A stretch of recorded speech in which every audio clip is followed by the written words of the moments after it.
Gospiri, i kthejmë një historisë së Bardhylkës me disa pyetje të shkurtra. Pse luftoni? Pse luftoni sepse juve personalisht i keni arritur disa gjëra. Bëni një jetë komode, keni disa lehtësira tuaja personale fal luftës që keni bërë. Po pse luftoni tani? Atëherë edhe këtu unë do doja të ndalesh. Unë kam më shumë se 15 vjet që jam bashkëpunëtore në një organizatë, Fundacioni Shqiptar për Drejtat e Personave me Aftësi të Kufizuar, ku mes një stafit të mrekullueshëm që punon në mënyrë të përkushtuar, unë gjej veten, po jo vetëm për këtë. Aty vi çdo ditë persona me aftësi të kufizuar, vin familjarë të tyre që sillen problematika dhe halle nga më të ndryshmet, për të cilat kërkojnë mbështetje dhe kërkojnë që të orientohen se si duhen zgjidhur. Kjo është një ditë pune shumë e bukur për mua dhe në qoftë se unë do ta humbas një ditë të tillë pune, mendoj që nuk do të kisha realizuar asgjë ndaj vetes time. Pra nuk është thjesht të mendosh për veten, duke parë se ka persona që vuajnë edhe më shumë se mua dhe ishin ata që më nxitën fillimisht në fillimet e traumës time, le të themi, për të dalë nga gjendja ku isha vendosur, unë ndjej një detyrim dhe një obligim që duhet patjetër të bashkojmë zërat për të qenë të gjithë në një linjë dhe të arrijmë. Bardhyl, ka shumë vështirë punosh me shtetin shqiptar. Sa është burokrat? Ju duhet ta njihni se keni kontakte të përditshme. Çdo shtet ka burokracinë e vet. Edhe shteti shqiptar ka të tij, por ajo që ne duam dhe që kërkojmë është që ta lëvizim nga kjo burokraci. Ka një inerci shumë të madhe normalisht. Megjithatë, kur mirë kuptohemi, na pëlqen, por nuk po arrim akoma që të shohim një ritëm, atë ritëm që ne kërkojmë në marrëdhëniet me shtetin shqiptar për të pasqyruar. Nëse dikush do t'ju thoshte të stopoheshit, do ta bënit këtë duke marrë parasysh faktin që e keni kryer tashmë misionin tuaj, e keni fituar betejën tuaj apo jeni në mes të rrugës? Unë nuk do doja të bëj angazhime të kota. Megjithatë, është pjesë e tillë që çdo gjë që arrin të shtyn për të bërë, nuk është se arrihet gjithçka, domethënë. Edhe një arritje që është shumë e vogël, domethënë. Të nxit dhe të nxit për ide të reja dhe për një largpamësi. Kështu që normalisht shoqëria shqiptare ka shumë problematika, aq më tepër në fushën e aftësisë kufizuar. Dhe do duket si një si një tërheqje e padrejtë në qoftë se ta lije këtë çështje mes rrugës. Por kënaqësia është kjo që tashmë ka shumë të rinj me aftësi të kufizuar që janë përfshirë në këtë lëvizje, ka shumë organizata që punojnë në këtë fushë dhe unë nuk do ta shikoja thjesht disa persona, më falni, por do ta shikoja si një bashkëpunim që ka nevojë të çohet më tej. Të rinjt që sot janë me aftësi kufizuar që duan të bashkohen, janë shumë më të qartë në vizionin e tyre, janë shumë më këmbgulës dhe unë këtu gjej kënaqësinë që i nxis dhe i krijoj një farë besimi që në fundit kur luftojnë të mosha të ndryshme së bashku, pa diskutim që të rinjt duhet të kenë më shumë prioritet. Keni pasur juve një vit të vështirë tuaj? Kush ka qenë viti më i vështirë? Nuk kam bërë le të themi, nuk doja ta bëja më mirë një kthes të tillë pas, por natyrisht si çdo njeri kam pasur edhe vite të vështira, si çdo person me aftësi të kufizuar kam pasur vite të vështira, si grua me aftësi të kufizuar kam pas vite edhe më të vështira, megjithatë vështirësitë të forcojnë. Dhe duhet të gjesh mënyrën se si ti ka përcesh. Nuk bëhet vetëm që ju ngriti në këmbë, themi ju ngriti në këmbë figurativisht, po. Pati një njeri, pati një detaj që i thoni, po këti a di që bëri që të eci, që bëri të luftoj. Shka qenë të një? Natyrisht që arrin një moment, edhe pasi ke vuajtur, arrin një moment që të detyron të bësh një kthes. Edhe nuk është vetëm një faktor që ndikon, janë shumë faktor, por kuptohet i njerëzit e afërt, familja, shoqet e mia shumë të mira, fëmijët e mi që më mbështesin në vazhdimsi me optimizmin që më japin, dhe njëkohësisht të gjithë to miqë dhe shokë që takojmë, njëkohësisht edhe ju si media që tashmë poziciononi shumë bukur dhe duhet të esni edhe më tej, do thoya, sepse ka shumë vend për të bërë, duke qenë se media luan një rol edhe më të shpejt në nxitjen e proceseve dhe në ndërgjegjësimin e komunitetit. Ka shumë persona me aftësi të kufizuar që unë jo, dhe që edhe ata mund të ishin qenë fitues të këtij çmimi, sepse kushdo mund ta marrë, kushdo nga pozicioni i tij lufton, të cilët janë të padukshëm dhe ka nevojë që të jenë të pranishëm. Jo vetëm thjesht në emisione të veçanta për personat me aftësi të kufizuar, por të jenë të pranishëm edhe në emisione të tilla ku diskutoni mes shumë njerëzve për problematika më të ndryshmet. Dhe do thosha që do të çudisin me nivelin që paraqesin këta persona me aftësi të kufizuar, edhe në thjeshtësinë e tyre ata që le të themi nuk kanë një formim të tillë të plot, por edhe në problematikat që ngjon sepse janë gjithmonë zëra të së vërtetës. Sa jeni bërë juve pjesë segmenti ose bashkësia juar pjesë e shoqërisë shqiptare? Unë e di raportin që ka shteti me këtë segment, pra me persona me aftësi të kufizuar. Jam kurioz të di si shoqëria si ju shef sot. Ju shef si të barabartë, ju shef si në kuptimin, ke parasysh të të angazhimeve të... është pak e vështirë, sepse natyrisht njeriu në një kontakt me një person me aftësi kufizuar, gjëja e parë që të lind është keqardhja.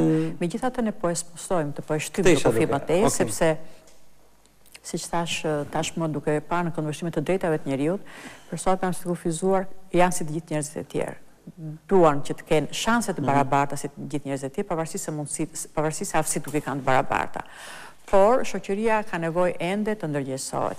Nuk kemi ende aty ku duhet jemi dhe tashmë duhet kuptuar që është një model social i cili dikton këtë, që nuk është më personi me aftësi kufizuar në qendër të ndryshimit, por duhet shoqëria të ndryshojë. Duhet shoqëria të heqë barrierat, që janë barrierat nga më të vështirat janë ato jo thjesht barrierat fizike, por janë barrierat institucionale, barrierat e komunikimit, dhe duke zhvendosur, duke minimizuar këto barriera, shoqëria duhet të ndryshojë vetveten në mënyrë të tillë që ditë ajo që i pranon dhe krijon mundësi të barabarta për personat me aftësi të kufizuar, natyrisht të bashkëveprim me ta.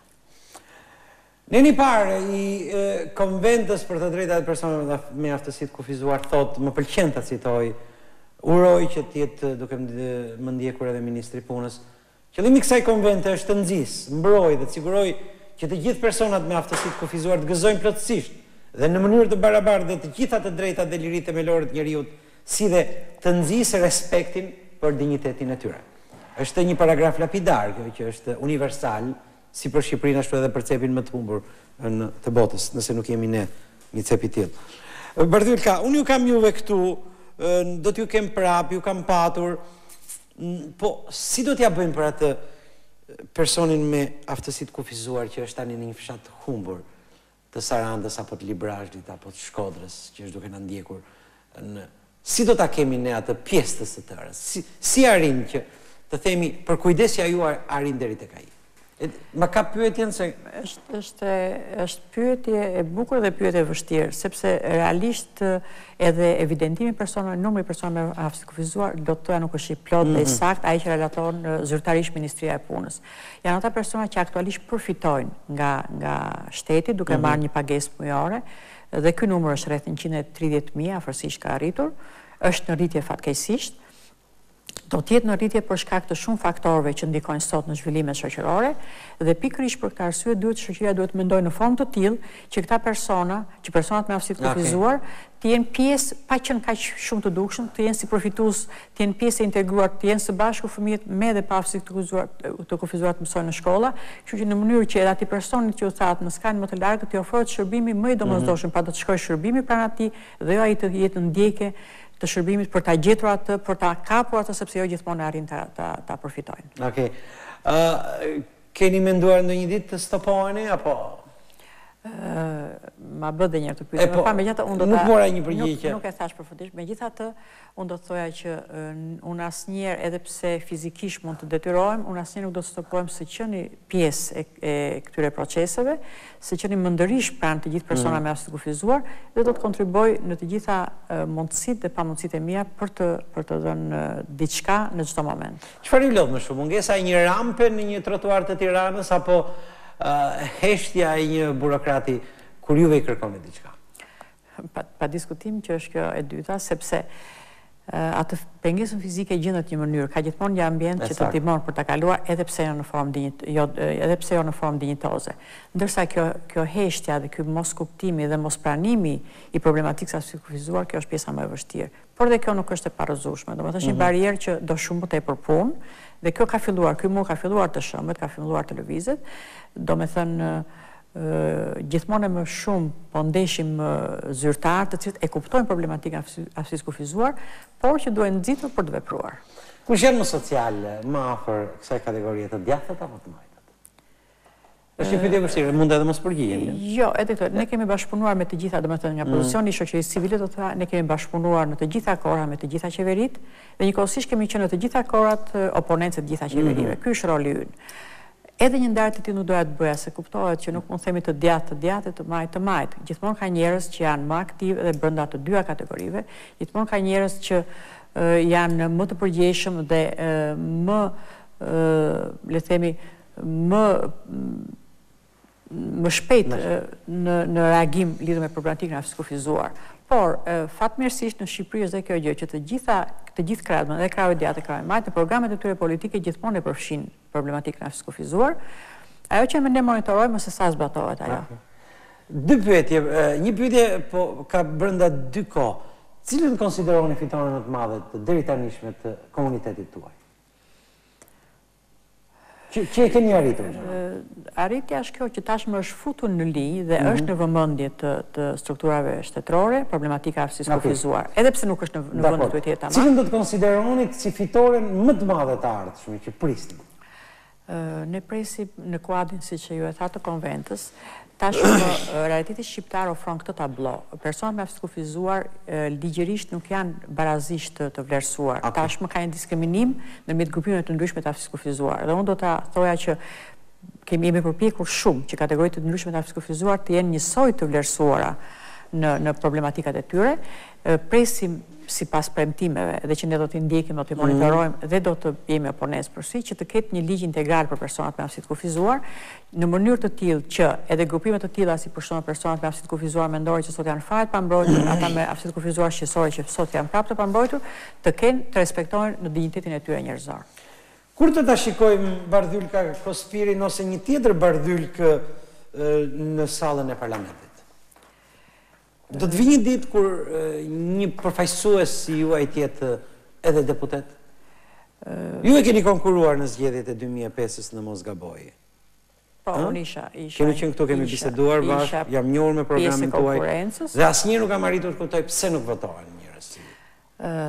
Le të themi që ka edhe mangësi ligjore në këtë pjesë, sepse të detyruar të atashosh par një partie nuk të krijon atë hapësirë që mund të krijonte nëse do të ishe jashtë kësaj gare në këtë formë. Megjithatë, ajo që ne përpiqemi dhe që tashmë është aktuale është kjo që problematika e aftësisë kufizuar është prezente në parlament, do të jetë edhe më shumë prezente në parlament, pavarësisht se është apo s'është personi me aftësi kufizuar. Do të ishte natyrisht më mirë që të ishte edhe një përfaqësues, sepse të qenë prezent në mënyrë të drejtë për drejtë, edhe pse do të jetë një vot apo dy vota, do të ketë shumë më tepër impakt. Por, unë siç thash, ka shumë të rinj që ne i shohim sot si e ardhmja dhe normalisht do të kemi shumë shpejt personë me aftësi kufizuar edhe në proceset e vendimarrjes. Le të fillojë kjo edhe në hapat e parë në zgjedhjet vendore, sepse edhe këshillat vendore e kanë të domosdoshme ata për të pasur brenda tyre persona me aftësi kufizuar. Normalisht e problematika do të jetë edhe më e pranishme. Bardhylka, të falenderoj që u bashkove me mua, ndjeva mirë në këtë bisedë, ishte kënaqësi që ju vendat orët e para të mëngjesit në studion time. Ju premtoj që do t'ju kem juve ose të tjera Bardhylka shpeshherë në studio, sepse ndjej mirë kur bisedojmë. Faleminderit dhe shpresoj që të jetë edhe në audiencë edhe më të gjëra e pranishme aftësi kufizuar, jo thjesht problematikë e veçantë në një ditë të caktuar. Absolutisht.